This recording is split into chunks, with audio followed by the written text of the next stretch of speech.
اللهم صل على سيدنا ومولانا محمد وعلى سيدنا علي وسيدتنا فاطمة وسيدتنا زينب وسيدنا حسن وسيدنا حسين. اعوذ باللہ من الشیطان الرجیم. بسم اللہ الرحمن الرحیم. الحمد للہ رب العالمین والصلاة والسلام علی اشرف الانبیاء والمرسلین واہل بیتہ الطیبین الطاہرین المعصومین. اما بعد. سورہ مبارکہ انعام آیت نمبر 35 سے آیت نمبر 35 سے 43. گزشتہ صفحے پر ہم نے دیکھا کہ پروردگار عالم نے دو طرح پیغمبر اکرم صلی اللہ علیہ وآلہ وسلم کو تسلی دی. جھٹلانے والے رسول اللہ کو جھٹلا رہے تھے اور پیغمبر اکرم کو یہ غم تھا کہ یہ لوگ ہدایت کیوں قبول نہیں کرتے. تو پہلی تسلی یہ دی گئی کہ اے حبیبی آپ کو جو جھٹلا رہے ہیں تو یہ گویا خدا کو جھٹلا رہے ہیں. دوسری تسلی یہ دی گئی کہ آپ سے پہلے بھی جو رسول آئے تھے ان کو بھی تکذیب یا جھٹلانے والوں کے انداز کا سامنا کرنا پڑا تو انہوں نے صبر کیا اور ان کو اذیت دی گئی یہاں تک کہ ہماری نصرت ان تک پہنچی. اب یہاں پر تسلی کا تیسرا انداز ہے کہ جس کے اندر ارشاد ہوتا ہے کہ وہ انکان کبر علیہ کا اعراضہم، اگر آپ پر ان کی روح گردانی بڑی شاخ ہے، فإن استطعت ان تبتغی نفقا فی الارض، تو اگر آپ کے لیے ممکن ہے، اگر آپ کر سکیں تو یہ کر لیں کہ کوئی سرنگ زمین میں نکال لیجئے، او سلما فی السماء، یا کوئی سیڑھی لگا لیجئے آسمان تک، فتأتیہم بآیۃ، اور اس طرح سے ان کے لیے کوئی معجزہ کوئی نشانی لے کر آ جائیے. یعنی جو من پسند ان کی معجزوں کی فرمائش ہے اگر وہ آپ پورا کرنا چاہتے ہیں اور آپ کر سکتے ہیں تو آپ کر لیجئے. یعنی یہاں پر سمجھایا ہی جا رہا ہے جس کے لیے یہ کہا جائے گا کہ محبت کی باتیں ترش روئی کے انداز میں اور سخت لب و لہجوں میں ہوتی ہیں لیکن ان میں مضمر ہوتی ہے شفقت و محبت.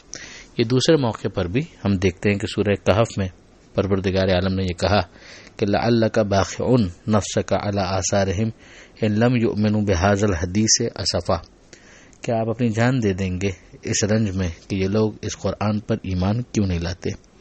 بنیادی طور پر جو معجزے کا فلسفہ ہے وہ یہ ہے کہ رسول کی رسالت کو اسٹیبلش کر دیا جائے. وہ اگر ایک مرتبہ اسٹیبلش ہو جائے تو پھر ان کے من پسند معجزات دکھانے کی کوئی جسٹیفیکیشن نہیں ہے.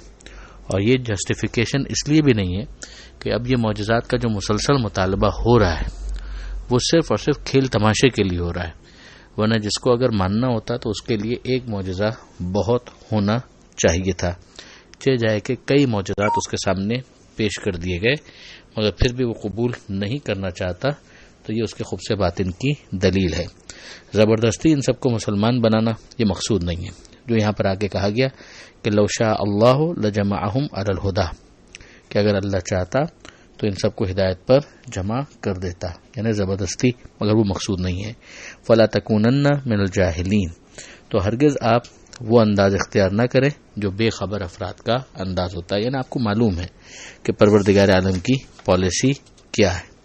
پھر اس کے بعد چوتھا انداز تسلی دینے کا ہے کہ انما یستجیب الذین یسمعون، قبول بس وہی کرتے ہیں کہ جو سنتے ہیں. والموتى یبعثهم اللہ، اور جو مردے ہیں انہیں تو اللہ ہی جلائے گا یعنی زندہ کرے گا. ثم الیہ یرجعون، پھر وہ اسی کی طرف پلٹ کر جائیں گے. اس میں غور سے نہ سننے والوں کو فائدہ اٹھانے کی صلاحیت نہ ہونے میں مردوں سے تشبیہ دی گئی ہے. ظاہر ہے کہ یہ لوگ زندہ ہیں مگر ان کی حرکتیں جو ہیں وہ مردوں والی ہیں. تو یہ چار انداز تسلی کے ان آیتوں کے اندر پروردگار عالم نے اختیار کیے. پھر ان کا اعتراض جو مشرکین کا تھا اس کو نقل کیا. وقالوا لولا نزل علیہ آیۃ من ربہ، کہ وہ یہ کہتے ہیں کہ ان کے اوپر کوئی معجزہ نازل کیوں نہیں ہوتا.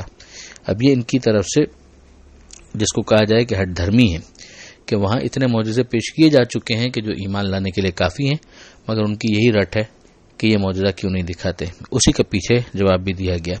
اور یہاں مزید کہا جا رہا ہے کہ قل، اے حبیب کہہ دیجئے، ان اللہ قادر علی ان ینزل آیۃ، کہ یقیناً اللہ اس بات پر قادر ہے کے معجزہ دکھائے، ولیکن اکثرہم لا یعلمون، مگر ان میں کی اکثریت اس بات کو جانتی نہیں ہے۔ جیسے دوسرے مقام پر کہا بھی گیا کہ پھر اگر اس طرح کے فرمائشی معجزات دکھا دیے گئے تو پھر ذرا سی بھی مہلت نہیں دی جائے گی۔ آگے ارشاد ہوتا ہے وما من دابۃ فی الارض، زمین میں چلنے پھرنے والا کوئی ایسا نہیں ہے، ولا طائر یطیر بجناحیہ، اور نہ ہی پروں سے اڑنے والا کوئی پرندہ ایسا ہے، الا امم امثالکم، مگر یہ کہ تمہارے ہی جیسے مختلف اقسام کے۔ امم کا یہاں پہ لفظ مختلف اقسام کے لیے استعمال ہوا ہے، یعنی جو دوسرے چلنے والے پھرنے والے اور اسی طریقے سے دوسرے پرندے ہیں ان کے اور تمہارے درمیان بھی شباہت پائی جاتی ہے، ان کے اندر بھی جسمانی اعتبار سے عجیب و غریب خواص پائے جاتے ہیں، تمہارے اندر بھی جسمانی اعتبار سے عجیب و غریب خواص پائے جاتے ہیں۔ پھر اس کے بعد یہ بھی کہا گیا کہ بعض مفسرین تو اس حد تک بھی گئے، انہوں نے کہا کہ خود جو دوسرے زمین میں چلنے پھرنے والے جانور ہیں اور جو دوسرے پرندے ہیں ان کے اندر بھی چاہے لو لیول کی نچلی سطح کی مگر ادراک کی سمجھنے کی صلاحیت موجود ہے، اور جس کی بہت ساری مثالیں بھی ہمارے سامنے ہیں کہ بہت سے جانوروں کو سدھایا جا سکتا ہے، ٹرین کیا جا سکتا ہے، اور بہت سے جانور جو ہیں وہ اپنے مالکوں کے لیے پیٹ کے طور پر ہوتے ہیں، پالتو ہوتے ہیں اور وہ ان سے محبت کرتے ہیں۔ تو یہ تمام تر چیزیں اس بات کی دلیل ہے کہ کچھ نہ کچھ عقلی صلاحیتیں چاہے بہت لو لیول کی مگر ان کے اندر موجود ہوتی ہیں۔ تفسیر نمونہ کے اندر اس پر کافی بحث کی گئی ہے اور اس بات کو اسٹیبلش کیا ہے انہوں نے کہ بہت سے مفسرین اس بات کے قائل ہیں کہ خود جو پرندے اور دوسرے جانور ہیں کسی نہ کسی لیول کی تکلیف اور ذمہ داریاں ان کے لیے بھی ہیں، اور اسی کے مطابق ان کا بھی حساب کتاب ہوگا، جو یہاں پر کہا بھی کیا آگے جا کر کہ ثم الی ربہم یحشرون، کہ ان کو بھی پروردگار کی طرف محشور کیا جائے گا۔ دوسرے مقام پر وحوش یعنی وحشی جانوروں کے لیے حشرت محشور ہونے کا لفظ استعمال ہوا ہے، یہاں پر بھی یحشرون کا لفظ استعمال ہوا ہے۔ دوسری بات جو یہاں پر کہی گئی کہ ما فرطنا فی الکتاب من شیء، ہم نے تحریر میں کتاب میں کوئی چیز اٹھا نہیں رکھی یعنی کمی نہیں کی ہے۔ یہ جو یہاں پر کہا گیا بظاہر اس سے مراد لوح محفوظ ہے، نوشتہ تقدیر۔ پھر آگے ارشاد ہوتا ہے والذین کذبوا بآیاتنا، وہ جو ہماری آیتوں کا نشانیوں کا کو جھٹلاتے ہیں، تکذیب کرتے ہیں، سمن و بکمن فی الظلمات، وہ بہرے ہیں اور گونگے ہیں اندھیروں میں، یعنی نہ ان کے اندر سننے کی صلاحیت ہے نہ ان میں بولنے کی صلاحیت ہے۔ من یشاء اللہ یضللہ، جسے اللہ چاہتا ہے گمراہ کرتا ہے، ومن یشاء یجعلہ علی صراط مستقیم، اور جسے اللہ چاہتا ہے صراط مستقیم پر لگا دیتا ہے، صراط مستقیم یعنی سیدھا راستہ اس پر لگا دیتا ہے۔ مگر وہ کس کے لیے چاہتا ہے یہ دوسرے مقامات پر واضح کر دیا گیا کہ یضل اللہ الظالمین، اللہ ظالموں کو گمراہ کرتا ہے، یعنی ظلم پہلے ہوتا ہے، گمراہی خدا کی طرف سے اس کے نتیجے کے طور پر ہوتی ہے۔ اسی طرح ہدایت کے بارے میں کہا گیا کہ والذین اہتدوا زادہم ھدی، اور جو ہدایت حاصل کرتے ہیں ان کی ہدایت میں اضافہ کر دیتا ہے۔ اسی طرح سے ایک اور مقام پر کہا گیا کہ یہدی بہ اللہ من اتبع رضوانہ سبل السلام، جو اس کی خوشنودی حاصل کرنے کے در پہ ہیں انہیں اللہ اس کے ذریعے سلامتی کی راہوں پر لگا دیتا ہے۔ آگے کی آیت کے اندر ارشاد ہوتا ہے قل ارأیتکم، اے حبیب کہیے کہ کیا تم نے دیکھا یعنی غور کیا، ان اتاکم عذاب اللہ، کہ اگر تم پر اللہ کا عذاب آ جائے، او اتتکم الساعۃ، یا قیامت آ جائے، اغیر اللہ تدعون، تو کیا اللہ کو چھوڑ کر اللہ کے غیر کو تم پکارو گے، ان کنتم صادقین، اگر تم سچے ہو، بل ایاہ تدعون، بلکہ اسی کو تم پکارو گے، فیکشف ما تدعون الیہ ان شاء، تو وہ اس آفت کو دور کر دے گا اگر تم اس کو پکارو گے، تو اگر وہ چاہے گا تو اس آفت کو دور کر دے گا۔ وَتَنْسَوْنَ مَا تُشْرِكُونَ، اور جس کو تم شریک کرتے ہو اس کو تم یقیناً بھول جاؤ گے۔ تو یہ یقیناً خدا کے مقابلے پر جن کو خدا کے ساتھ شریک بنایا جائے اس کے ساتھ تو انسان کی وہی کیفیت ہوگی۔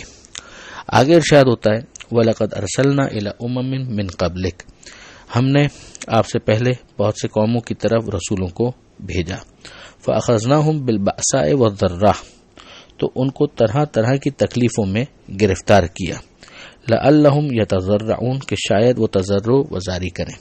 یہ ایک فلسفہ بھی یہاں پر بیان کیا جا رہا ہے کہ زحمتیں، مشکلات، پریشانیوں کا ایک مقصد یہ ہوتا ہے کہ اس کے ذریعے سے لوگوں کو جھنجھوڑا جائے، بیدار کیا جائے تاکہ وہ خدا کی طرف رجوع کریں۔ پھر ارشاد ہوا فلولا اذ جاءہم بأسنا تضرعوا، تو کیوں نہیں ایسا ہوا کہ جب ان کے اوپر تکلیف آئی، پریشانیاں آئیں تو وہ تضرع جاری کرتے، ولیکن قست قلوبہم، مگر یہ کہ مسئلہ یہ تھا کہ ان کے دل سخت ہو چکے تھے۔ یہ بڑی بدقسمتی ہوتی ہے کہ انسان اتنا سنگ دل ہو جائے کہ وہ خدا کی طرف کے ان سگنلز کو محسوس بھی نہ کر سکے، ریسیو نہ کر سکے اور اس کے مطابق رسپونڈ نہ کر سکے۔ وَزَيَّنَ لَهُمُ الشَّيْطَانُ مَا كَانُوا يَعْمَلُونَ، اور شیطان نے جو ان کے اعمال تھے ان کو مزین کر کے ان کے سامنے پیش کر دیا، تو اس کا نتیجہ یہ نکلا کہ برے اعمال بھی ان کو اچھے محسوس ہونے لگے۔ یہاں پر آیت نمبر 43 مکمل ہوئی اور یہ صفحہ مکمل ہوا۔ پروردگار عالم سے دعا ہے قرآن سمجھنے اور اس پر عمل کرنے کی توفیق عطا فرما، اور وارث قرآن امام زمانہ کے ظہور میں تعجیل فرما۔ وآخر دعوانا ان الحمد للہ رب العالمین، والسلام علیکم ورحمۃ اللہ وبرکاتہ۔